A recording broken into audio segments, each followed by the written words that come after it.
Salut tout le monde! Bonjour! J'espère que ça va bien, gang. Je me suis mis sur mon 31, tout le monde, pour vous. J'ai mis mon tuxedo. Je me suis dit que j'étais pour vous accueillir en grand aujourd'hui. J'espère que ça va bien. Bonjour à tout le monde. Dites-moi si vous êtes présents sur le chat. Là, laissez-moi un petit message. Ceux qui sont en live, j'aime ça pouvoir vous voir. Évidemment, ceux qui vont me regarder en replay, laissez-moi savoir également juste un petit message, un hashtag replay ou quelque chose comme ça pour que je puisse voir en fait à quel moment vous écoutez le replay. Ça va être disponible évidemment sur le groupe, donc gênez-vous pas pour ça, ça fait toujours plaisir. Aujourd'hui, un live un petit peu spécial. Je ne l'ai pas annoncé, dans le sens que il est à la même heure que d'habitude, donc dans les habitudes sur le groupe, c'est pareil, mais j'ai décidé de ne pas l'annoncer, de ne pas faire un événement et de rendre ça un peu plus seulement pour ceux qui sont sur le groupe. Donc, je n'ai pas rendu public. Je me suis dit exclusif au groupe cette semaine. Je fais un mini-test en même temps. Je voulais voir si ça faisait vraiment une grosse différence que je crée un événement ou pas, ou si justement l'habitude de ce live-là est vraiment ancrée dans le groupe. Puis là, je vois, on commence à rentrer. Marik, salut! Ça commence à rentrer, on est déjà 5 sur le live. OK, c'est bon, ça fait partie un peu de la moyenne, un départ de live, c'est correct. C'était un mini-test en même temps. Puis je me suis dit, je vais jumeler deux aspects intéressants dans le live. J'étais pour parler de mon parcours, pour ceux qui me connaissent un peu moins ou qui n'ont pas eu l'occasion vraiment de savoir je pars de où, puis comment j'ai mis en place, dans le fond, mon accompagnement, c'est quoi je fais exactement. Donc, je veux traiter un petit peu de cet aspect-là, mais je veux pas non plus que ça soit trop redondant pour ceux qui me connaissent. Donc, je veux aussi parler de tout l'aspect, en gros, de pourquoi j'ai décidé de faire ça. Donc, c'est quoi la plus-value d'être autonome en pub? Qu'est-ce que ça apporte de plus dans votre business? C'est quoi l'impact réellement que vous pouvez avoir de votre côté? Donc, des fois, c'est des cues qui peuvent être intéressants pour pouvoir réfléchir de la bonne façon en marketing sur les médias sociaux. Ça va permettre probablement de vous lancer des questionnements intéressants pour la gestion de votre entreprise ou pour le marketing de votre entreprise. Donc, je veux jumeler un peu ces deux aspects-là ensemble aujourd'hui. First of all, je suis qui? Je suis un jeune papa, j'ai 36 ans, j'ai deux jeunes enfants de 6 et 8 ans. À la base, j'ai commencé à faire du marketing sur les médias sociaux suite à un accompagnement que j'ai décidé de me payer dans le temps du début du COVID, là, dans les premiers confinements. C'est là que j'ai commencé à faire du marketing sur les médias sociaux. Puis depuis, j'en fais à temps plein. Donc, en gros, je me suis payé un mentor parce que je voulais pas m'ennuyer à la maison. Puis je me suis dit, tant qu'à être enfermé chez nous, je vais me former. Puis je vais aller développer, dans le fond, des connaissances dans un dada que j'avais déjà. J'avais de l'intérêt pour ça. Je regardais déjà beaucoup de contenu par rapport à ça, mais je m'étais jamais parti parce que ça restait quelque chose de gros. Je voyais ça assez gros puis assez complexe. Finalement, j'ai été accompagné pendant 6 mois. Et puis, j'ai lancé ma boutique en ligne. J'ai lancé plusieurs boutiques en ligne. J'ai fait beaucoup d'argent là-dedans. J'ai rentabilisé amplement mon investissement. Un investissement de 10 000 euros. Ça a quand même été très, très dispendieux, mais sur 6 mois, c'est quand même, c'était relativement abordable pour le fait que j'étais accompagné en one-on-one. Et suite à ça, en fait, comme j'avais une boutique en ligne qui a remboursé tout mon accompagnement, je me suis dit, parfait. À partir de maintenant, les connaissances que j'ai été chercher vont me servir probablement toute ma vie. J'ai rentabilisé mon accompagnement. Fait que je me suis dit, peu importe ce qui arrive à partir de maintenant, je suis dans le positif. Fait que c'est génial. Fait que ça a été ça mon début, en gros. Par le bouche à oreille, j'ai des amis qui avaient des amis entrepreneurs dans le coin de Montréal qui avaient besoin d'aide pour la gestion de leurs médias sociaux. Donc, c'était moins en pub, mais un petit peu. On a touché à la pub avec eux, mais il avait besoin d'aide pour leurs médias sociaux. Puis clairement, ils se sont dit, Francis, il joue là-dedans pas mal, il a suivi un accompagnement, il a des bons résultats, il est clairement bien placé pour nous aider. Donc, c'est pas un spécialiste là-dedans, il n'est pas gestionnaire dans la vie, il fait autre chose, mais il a plus de connaissances que nous en tant qu'entrepreneurs. Donc, ils m'ont demandé si je pouvais m'occuper de leurs médias sociaux. Puis, on a trouvé un terrain d'entente où, moi, à temps perdu, les soirs, plutôt que d'écouter Netflix, je faisais des publications pour eux, je m'occupais de leurs médias sociaux, je m'occupais de leur communauté et je m'occupais aussi de leur boutique en ligne parce qu'il y avait une boutique de vêtements médiévaux et d'objets médiévaux, etc. Fait que j'ai fait ça. Ça a été vraiment mon lancement dans le domaine de la gestion des médias sociaux. Puis j'ai eu, dans les 2 années qui ont suivi, 3 clients au total qui m'ont fait confiance de ce type-là. Et c'est pour moi ce qui a fait en sorte que je me suis rendu compte que j'avais vraiment des bons résultats là-dedans. J'avais pas étudié là-dedans, j'avais pas ça comme tel. Dans ma tête, j'étais un imposteur, sauf que comme je leur donnais un prix qui faisait du sens en fonction de mon expérience, ben, je me sentais bien là-dedans, puis j'avais du fun. C'était vraiment ça qui comptait. Parce que j'ai commencé comme ça. Puis à un moment donné, à mon travail, j'avais la possibilité d'appliquer sur un poste en gestion. Moi, j'ai toujours voulu faire de la gestion, c'est là-dedans que je performe. Et j'ai eu le poste et ils m'ont niaisé. La personne était supposée partir en congé maladie indéterminée. J'étais supposé prendre son poste. Puis même pas une semaine avant la formation, avant le début de la formation, il me rencontre dans un bureau puis il me dit finalement, ben, elle va reprendre son poste. Elle peut travailler. Fait que ce qu'on t'avait donné comme belles conditions, comme nouveau salaire, etc., ben, tu l'auras pas. Fait que reste dans ce que tu faisais. Puis pour la durée qu'il y a un autre poste qui s'ouvre. Puis j'ai fait comme, OK, là, je suis tanné, ça fait déjà 3 ans, je suis là-dedans. Puis dans ma tête, je voulais aller en gestion. J'avais une opportunité, puis il me l'enlève. Ça a été la goutte de trop. J'ai décidé de prendre mon 2 semaines de vacances pour faire passer la pilule. Pendant ces 2 semaines de vacances-là, je n'ai pas pris de vacances. J'ai fait de la prospection. Je suis allé me chercher 3 autres clients. Donc là, j'en avais déjà 3 en sideline pour le plaisir. Et je suis allé chercher 3 autres clients. Donc là, j'étais rendu à 6 et j'ai créé mon logo, mon nom d'entreprise. J'ai démarré à 100%. Et au retour de mes vacances, je suis allé rencontrer mes boss et je leur ai donné mon 2 semaines d'avis. Je leur ai dit dans 2 semaines, je quitte pour autre chose, pour un projet personnel. Donc, pendant ces 2 semaines-là, j'avais 6 clients. Je travaillais à temps plein. Je devais tout préparer, mon système pour les paiements, etc. Bref, tout faire ce qu'on doit faire en entreprise. Et puis, voilà, j'ai démarré Visioté de cette façon-là. Ça s'est fait en... Ça fait 2 ans. Ça fait 2 ans, donc c'était juillet, août 2022. 2020, oui, c'est ça, 2022. OK? Donc là, je suis à 6 clients. J'ai été saturé à 7 clients. Pour vous donner une idée, 7 clients qui avaient des gros contrats avec moi. Je m'occupais de leurs publications, leurs stories, de leurs pubs, etc. Donc, j'avais quand même des gros contrats avec eux. Donc, j'étais saturé après 7 clients. Donc, j'étais pas mal déjà avec mon temps plein à ce moment-là, dès le lancement de mon entreprise. Et ça, donc, juillet jusqu'à à peu près le mois de février, où là, j'ai pris la décision que je voulais faire un tournant dans mon entreprise par les expériences que je venais de vivre pendant les derniers mois avec mes clients. Je me rendais compte, en fait, qu'il y avait un gros, gros manque à gagner de leur côté connaissance. Je me rendais compte que moi, qui débute dans ce domaine-là, qui n'avais pas des énormes connaissances, dans le sens que oui, là, j'avais des bonnes connaissances par rapport à la grande majorité des gens, mais ça reste que c'est pas mon domaine, j'ai pas étudié là-dedans, etc. Je me suis fait la main tranquillement, puis j'ai toujours baigné là-dedans parce que mon père, il est dans le domaine informatique, mais ça reste que j'étais là, si moi, je suis vraiment spécialisé à ce point-là, puis qu'eux autres, ils ont aussi peu de connaissances par rapport à moi, c'est qu'il y a un problème. Il y a vraiment un problème.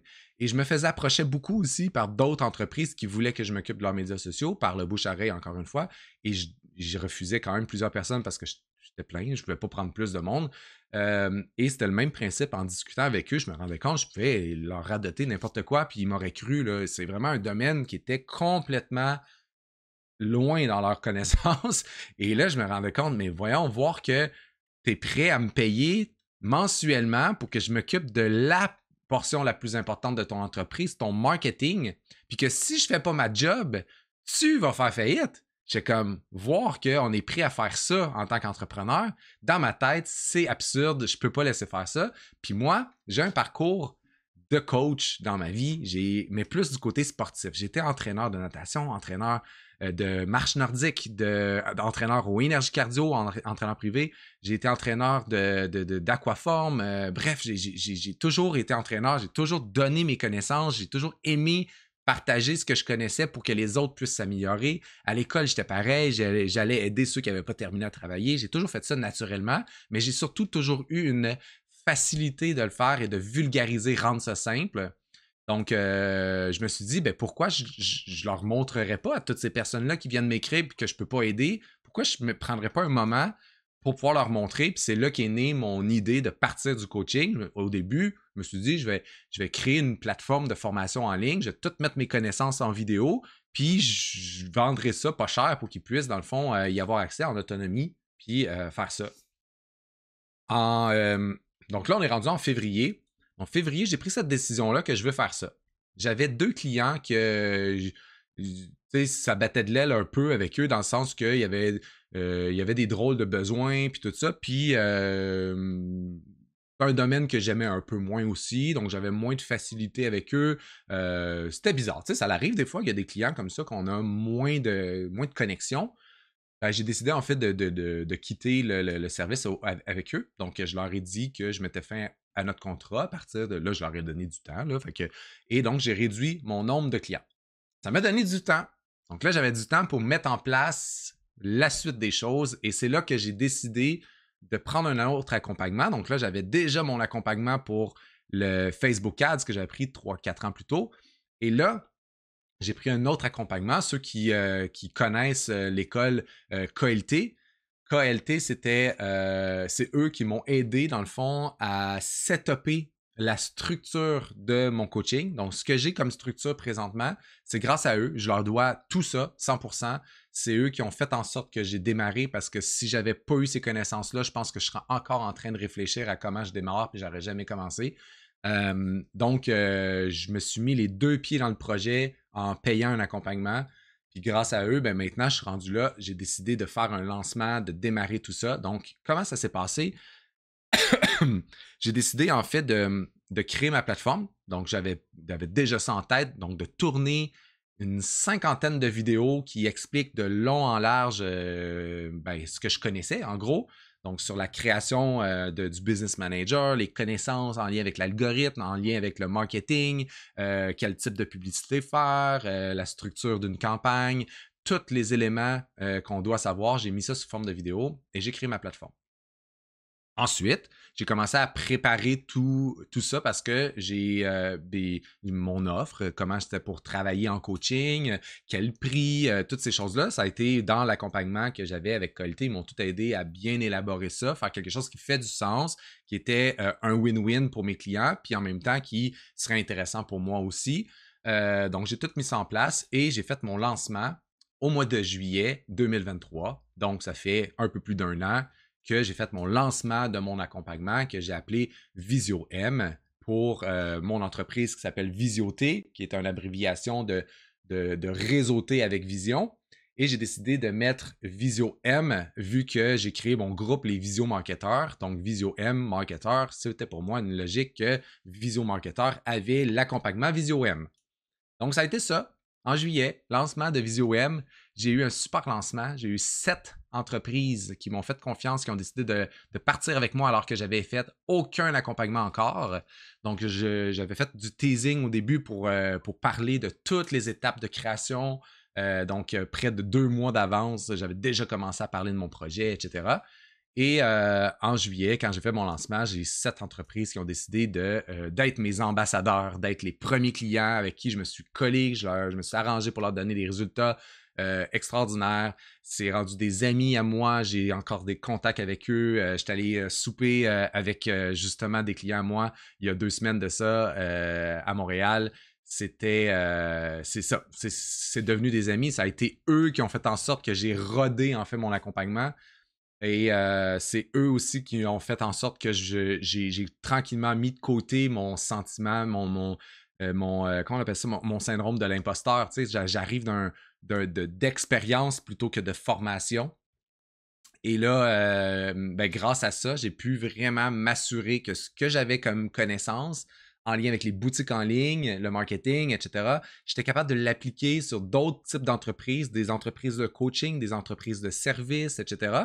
Et en même temps, j'avais mon exemple à moi parce que moi, je suis dans un domaine de services en ligne et donc j'étais capable aussi de voir est-ce que je suis capable d'appliquer mes connaissances sur mon entreprise. Donc, tout ça fait en sorte que maintenant, je me rends compte que je suis capable de coacher à peu près tous les types d'entreprises et je suis capable de faire du marketing en ligne avec eux puis de leur montrer comment faire. Donc, ça a été ça, ce qui m'ont apporté ces clients-là. Et là, j'arrive avec mon parcours dans cette dernière année, donc de octobre, mettons, après mon lancement, donc de octobre à maintenant.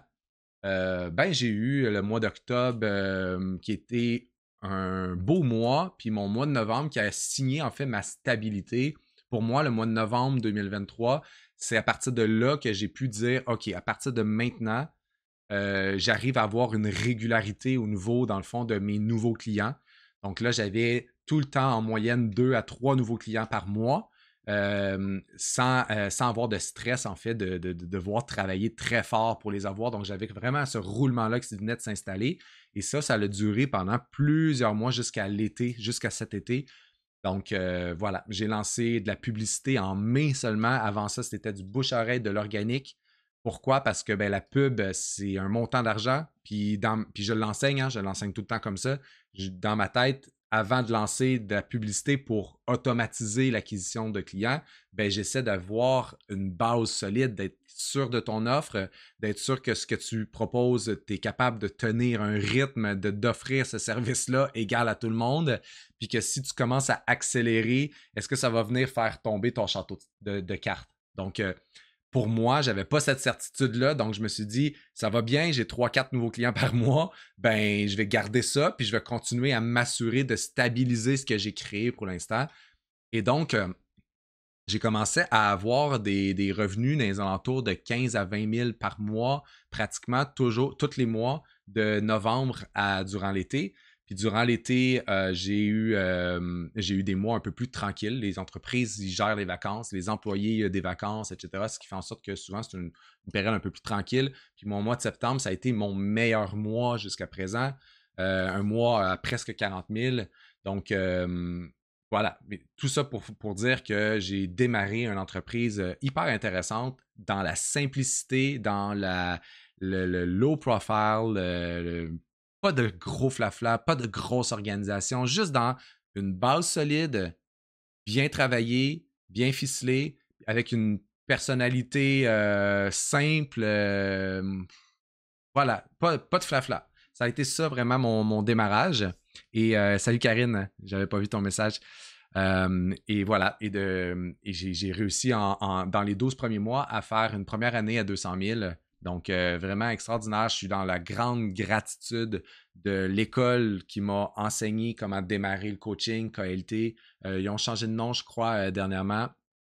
Une belle école dans laquelle j'ai pu aller chercher beaucoup de connaissances, puis me faire des beaux contacts aussi, des personnes avec des grands cœurs qui sont prêts à aider. J'ai des grands amis maintenant, des entrepreneurs qui sont dans un domaine similaire au mien ou dans le coaching, qui sont maintenant des partenaires de travail avec qui je parle régulièrement. Donc, ça a été une méga belle école. Fait que ça, c'est mon parcours. Je vous avais dit que je jumellerais avec un aspect intéressant pour vous parce que le coaching, moi, la raison principale pour laquelle j'ai décidé de faire du coaching à la place de faire un peu comme tout le monde, c'est-à-dire de le faire à votre place, parce que des agences, des gestionnaires, il y en a à la pelletée. Pourquoi moi j'ai décidé de faire un peu différemment? C'est simplement parce que je voyais une opportunité en fait d'informer les gens puis d'aider davantage de personnes. Clairement, moi, j'avais les connaissances, puis j'ai même pas fait de pub dans les premiers mois. Donc, de juillet jusqu'à mai, j'ai pas fait de pub. J'en ai testé un peu, hein. J'ai fait ici et là, mais j'ai pas fait une grosse campagne, là. Tu sais, sortir un budget pub, vraiment, ça a été à partir du mois de mai, où là, j'ai sorti quasiment des budgets de 4-5 000 par mois jusqu'à la fin de l'été. Mais ça reste que avant ça, j'en ai pas fait. Donc, pourquoi les entreprises, dans le fond, devraient payer une agence qui vont faire de la pub pour eux alors qu'ils sont dans le démarrage d'entreprise, ils n'ont pas nécessairement une grosse base. Moi, je pense que sincèrement, la meilleure solution, c'est de démarrer avec de l'organique, de bien ficeler, dans le fond, ta présence en ligne par tes publications, etc. Avoir ton tunnel de vente qui est déjà bien ficelé aussi, puis de déjà faire des ventes par ce tunnel de vente-là. Puis après, ben, la seule chose qui te reste à faire, c'est de l'alimenter, ce tunnel-là, grâce à de la pub. Là, ça devient hyper rentable, hyper intéressant. Donc, moi, c'est ma façon de voir les choses. Après, évidemment, il y a différentes entreprises, il y a différents domaines. C'est pas tout le temps pareil parce que j'ai des clients qui ont démarré leur entreprise avec des grosses campagnes publicitaires pour se faire connaître, pour vendre leurs premiers produits, etc. Ça va dépendre. Ça va dépendre. Mais dans plusieurs cas, c'est mieux de démarrer une base solide avant d'accélérer. Moi, c'est ma façon de voir les choses.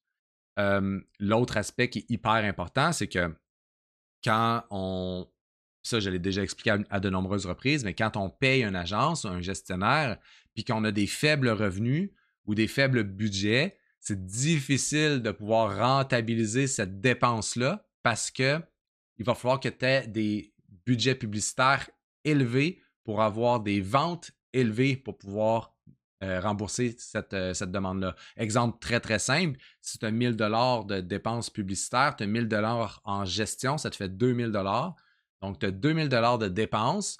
Ça, c'est sans compter tes dépenses d'entreprise, sans compter l'impôt que tu vas payer sur ces ventes-là, etc. Donc, là, on reste dans le basic. Donc, c'est 2000 de dépenses que tu as. Donc, combien de dollars tu vas devoir mettre en pub pour pouvoir rentabiliser ton 2000? Bien, ton 1000 il faut qu'il fasse minimum x2 pour arriver kiff-kiff avec les dépenses qu'on vient de parler là. Puis j'ai dit qu'il y avait plus de dépenses avec l'impôt et le reste des dépenses d'entreprise. Donc, comment ton 1000 peut rentabiliser ton 2000 de dépenses avec aucun stress financier? C'est quasi impossible. Donc, qu'est-ce que tu pourrais faire pour augmenter tes chances? Bien, ça serait d'augmenter ton budget pub, mais ça reste des méga dépenses. Tu as 1000 de gestionnaire, tu mets 3000 en pub, bien là, ton 3000 pour rentabiliser ton 4000 de dépenses, c'est beaucoup plus facile. Tu as 3000 qui doit faire 4000 de chiffre d'affaires. C'est beaucoup plus réaliste de penser comme ça. Donc, c'est en augmentant le budget pub que tu vas avoir plus de stabilité au niveau de tes résultats.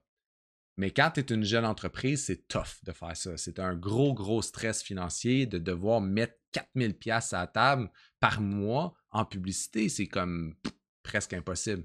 Mais si tu avais les connaissances puis que tu avais 1000 pièces de gestion de moins, ben là, tu n'es plus obligé de mettre ton 3000 de pub. Tu peux mettre beaucoup moins. Tu n'as pas de dépenses. Tu as juste tes dépenses d'entreprise puis la marge sur ton produit. Donc, c'est quand même beaucoup plus accessible. C'est la raison pour laquelle je l'enseigne. Je donne cette possibilité-là. À quel endroit sur le net tu peux trouver toutes ces connaissances-là? Et à quel endroit tu peux avoir quelqu'un qui te suit pour pouvoir acquérir ces connaissances-là, puis s'assurer en fait que tu fais les choses correctement, puis que non seulement tu les fais correctement, mais pendant que ta campagne va rouler, tu vas avoir son feedback à tous les jours. C'est presque impossible à trouver. Moi, c'est ce que j'ai voulu mettre en place, c'est ce que j'ai créé. Donc, le one-on-one qui est différent pour toutes les personnes, vous allez dire, ouais, mais comment tu fais pour faire du one-on-one avec tout le monde? C'est parce que j'ai une période où on passe beaucoup de temps ensemble. Parce qu'on démarre de quoi? On démarre une campagne, mais quand la campagne elle roule bien, on distance le coaching. Ça ne sert à rien de se voir tous les jours si quelque chose roule bien. Donc là, on se parle un peu plus distancé. Puis pendant que nous, on est distancé, bien moi, j'ai un roulement, j'ai une nouvelle cliente ou un nouveau client qui arrive qui me demande beaucoup de temps. Puis pour moi, ça se place super bien dans mon horaire. Les coachings aussi, au début, sont longs, puis à un moment donné, sont de plus en plus courts parce que là, tu connais la matière, tu connais le vocabulaire, j'ai plus besoin de tout t'expliquer. Donc là, un vocal de 3 minutes qui dit qu'est-ce que tu dois faire ou qui confirme ce que tu dois faire, parce que des fois, c'est mon client qui m'écrit ou qui me parle sur Hey, j'ai vu telle chose, je ferai tel changement, qu'est-ce que tu en penses? Ben moi, un petit vocal de 2-3 minutes, c'est suffisant. C'est un coaching qui prend 2-3 minutes.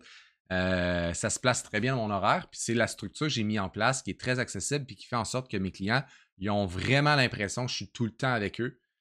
Donc, très grande satisfaction. Si jamais j'ai des clients qui voient le live et qui veulent donner leur impression, gênez-vous pas. Vous pouvez écrire. Je sais que tous mes clients seraient prêts à écrire selon les commentaires que j'ai reçus.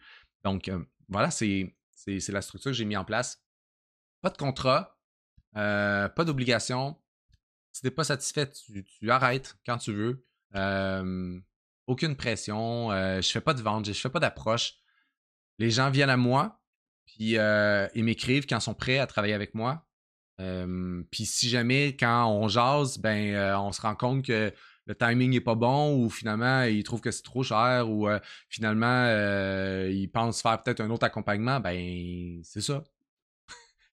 Vous êtes des entrepreneurs, vous êtes des personnes à votre compte, vous avez déjà cette fibre entrepreneuriale-là, vous avez beaucoup de choses à faire, vous avez des horaires déjà occupés. Je ne suis pas là pour venir tout chambouler tout ça. Je suis là pour pouvoir vous amener un complément puis de vous aider à rentabiliser, dans le fond, votre marketing. Clairement, mon travail, il est là. Après, ben, je suis très, très bien placé pour vous aider dans d'autres aspects qui est très, très connexes si vous avez besoin. Mais voilà, ça fait le tour. Qu'est-ce que vous en pensez? Ça fait du sens? C'est ce que j'ai mis en place, gang. C'est ce que j'ai mis en place. Très, très fier des résultats. Très, très fier de ce que j'ai mis en place. Très, très fier aussi de ce qu'on a réussi à accomplir avec mes clients. Je trouve ça génial d'avoir cette position-là, d'être en mesure de donner beaucoup d'informations, d'aider les entreprises dans leur développement. C'est tellement valorisant d'être une personne qui permet justement à des gens d'accomplir leurs rêves. Je suis là-dedans, je suis comblé et croyez-moi, j'ai des projets plein la tête pour la suite des choses, plein de choses qui vont être hyper pertinentes pour vous. J'ai envie de rajouter des branches à mon entreprise qui va pouvoir vous permettre justement, encore une fois, d'avoir de plus en plus d'outils pour développer vos entreprises. Donc, clairement, je suis très, très fier de ce qui s'en vient. Puis, voilà, c'est grâce à la grande majorité d'entre vous, grâce à votre visibilité que vous me permettez d'avoir également, les likes, les commentaires que vous faites qui fait en sorte que les gens voient mes publications. Ça a l'air con, mais c'est simple comme action, puis ça me donne tellement. Puis ça, c'est grâce à vous. Vous embarquez, vous participez. Je trouve ça génial. J'ai eu beaucoup, ben, je ne vais pas dire beaucoup, mais j'ai eu plusieurs personnes qui m'ont remis en question, qui m'ont fait me poser des questions par rapport à ma structure. Ils m'ont laissé des doutes par rapport au danger de ne pas me protéger, etc. Puis dans ma tête, j'étais comme, mais j'ai aucune raison pour l'instant. J'ai eu aucune situation dans laquelle, justement, j'avais besoin de me protéger puis de créer un contrat puis tout.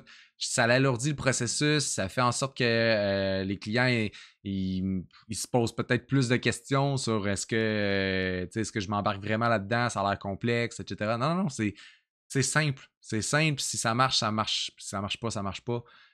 Pour toi, je veux dire, les résultats sont tout le temps là. Je pense en un an, j'ai 2 clients que ça n'a pas fonctionné. J'en ai déjà parlé en live. En plus de ça, j'ai une cliente qu'on n'a pas réussi à avoir de rentabilité. Mais la cliente, j'y en avais parlé dès le début. C'est un domaine qui est difficile. C'est un domaine dans lequel elle partait avec déjà 2 prises. Elle avait un produit avec presque aucune marge. Donc, on ne pouvait pas monter les budgets pub. C'était très, très difficile. Puis en plus, elle n'avait pas beaucoup de coussins financiers. J'ai dit, de toute façon, les connaissances, elle les a. Elle avait un autre business aussi qu'elle est en train de créer. Donc, clairement, les connaissances, maintenant, elle les utilise pour son autre entreprise. Mais ça reste que sur le coup, la business qu'elle avait, qu'elle voulait mettre l'accent, sur lequel elle voulait mettre l'accent, ça n'a pas fonctionné, la pub Facebook. Puis elle s'est tournée vers Amazon. Puis elle a réussi à vendre ses produits sur Amazon. Fait que, tu sais, ça a été quand même intéressant. Mais clairement, elle a sauvé de l'argent pareil, même en prenant mon accompagnement. Le fait d'avoir eu une belle structure, d'avoir testé la pub, puis d'avoir coupé au bon moment, de ne pas avoir essayé alors qu'on voyait aucun chiffre positif, ben clairement, elle a sauvé des sous. T'sais. Si elle avait payé une agence qui, pendant un mois, aurait lancé de la pub, puis ça n'aurait pas été payant, là. Clairement pas. Donc, voilà, il y a des avantages quand même, malgré tout. Donc, voilà, ça a été un petit live un peu différent. C'est bien rare que je parle de moi de cette façon-là. Ça me tentait de vous faire un topo. Le live, il va être accessible sur le groupe. Donc, je vais pouvoir l'utiliser si jamais il y en a qui se posent des questions sur qu'est-ce que je fais. Si jamais vous êtes intéressé à en savoir plus, je suis tout le temps disponible. Ça me fait vraiment tout le temps plaisir de vous jaser. Venez juste m'écrire sur Messenger. Ça vous engage à rien. En gros, on va regarder votre business. On va regarder c'est quoi les questionnements que vous avez, les projets qui s'en viennent. C'est quoi le potentiel côté marketing sur Facebook et Instagram. On va voir justement si moi, avec le recul que j'ai, l'expérience que j'ai, si je vois du potentiel à faire de la pub, est-ce que je pense que ça peut être facile ou ardu à rentabiliser des campagnes avec l'environnement dans lequel on est présentement, avec toute la concurrence, etc. Donc, je vais être franc avec vous. Je vais vraiment mettre mon chapeau de coach dès le début avec vous. Puis, vous prendrez une décision éclairée par la suite. Prendrez le temps qu'il vous faut. Puis, quand le timing est là, ben, je trouve que c'est un bon moment de partir. Donc, c'est vous qui prenez la décision. C'est comme ça que je travaille. Fait que voilà. Sur ce, moi, je vous souhaite une belle fin de journée, un beau week-end. On se revoit la semaine prochaine. Je vais avoir des beaux projets à vous parler. Fait que sur ce, belle fin de semaine et beau week-end, gang. On se reparle la semaine prochaine. Ciao, ciao, là.